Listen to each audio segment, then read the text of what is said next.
Welcome to the first episode of Car Thoughts. It's called Car Thoughts because I'm thinking some thoughts in the car. That's the theme song. Today we're going to be talking about habits, goals, and resolutions. So it's that time of year. January. All of the wide-eyed idealists are making resolutions and the rest of us are laughing at them. Resolutions and goals, those are noble things. I think people's hearts are in the right place. They want to improve themselves. As a man, every year I want to be better than I was last year. What I want to do is I want to give just 2 simple suggestions, tips for goal setting for cynical people like myself. I read somewhere that most people make the same resolution 10 times in a row. So that's crazy. I think we need to shift our mindset from setting resolutions to forming new and better habits. Excellence is not necessarily a single act, but the lump sum of what you do every day. You know, if we want to lose weight, if we want to start a business, if we want to learn a new skill or trade, the change is going to happen in these habits, these new daily systems that we're implementing into our lives. Now I focus more on establishing good habits which inform my goals, not the other way around. Just imagine what would happen if exercise or writing or anything productive like that was as subconscious as brewing our coffee or driving, biting our nails. That could make for some really lasting change. So my second tip for all the really cynical people out there is simply to set micro habits. Super tiny, stupid small, as they call them, habits that are so small and so incremental that it would almost take more effort not to do them than to do them. You're essentially tricking your brain so that you don't have this insurmountable goal or this insurmountable feat that you need to accomplish every day. You just need to do this one really tiny thing. But what ends up happening is you go the extra mile because you're already doing it. Here's an example. Set a habit for just flossing one tooth. And like I said, it sounds stupid. That's the point. It's supposed to be stupid small. One tooth, that's easy. That takes 15 seconds. You grab the floss and you floss one tooth. 9 times out of 10, I guarantee it, you're going to say, well, I'm already here. I might as well floss all my teeth. Another really great hack that I've actually done before is if you want to get into an exercise habit, don't say, I'm going to lose 20 pounds by running 4 times a week. That's intimidating. That's a very lofty goal, and if you're going from Christmas cookies to that, you're probably going to fail.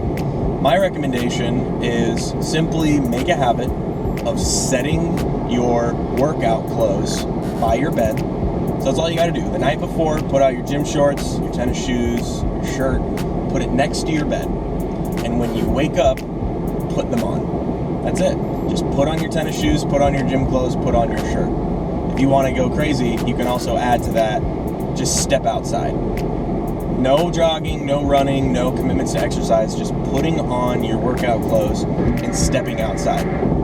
Again, 9 times out of 10, you will be out there and you'll be like, well, I'm here.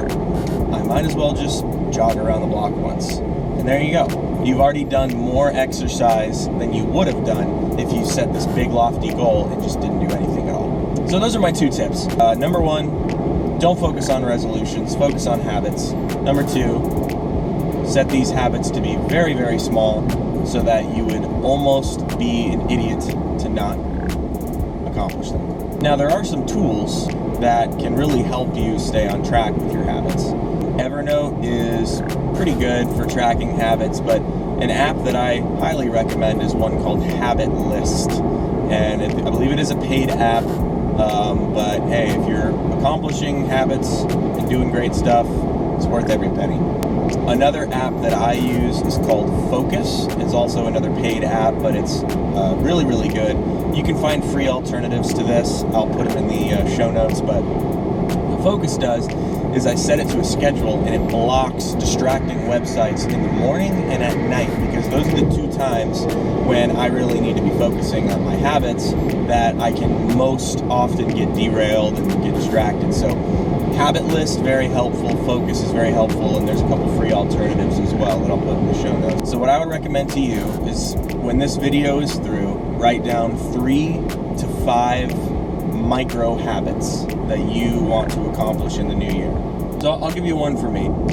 I want to really grow my body of work, and a lot of that starts with creating content, and content always starts with writing. So what I do is, rather than say I want to output 20,000, I want to output 2,000 words a day, I'll simply say I'm going to set a timer, and I'm going to write in the most dangerous writing app.com, which is an app that essentially deletes everything that you write if you stop writing. It's pretty insane. So it forces you to, free write. I'll write for 10 minutes in that app every single morning. And you can do anything for 10 minutes, right? You can do anything for, what would you do in place of that writing? You'd probably check Facebook or, check Facebook. I find that, again, 9 times out of 10, I write for longer than 10 minutes. I write for 15 minutes, 20 minutes, and I have, these great ideas that I'm expanding upon. So the hardest part is just starting. So that's one of my micro habits. I hope this video was helpful, and I'm glad that you guys survived 2016 and its genocidal rampage, and I hope 2017 is the best year ever. So thanks for watching the first episode of Car Thoughts. I'll see you guys next time.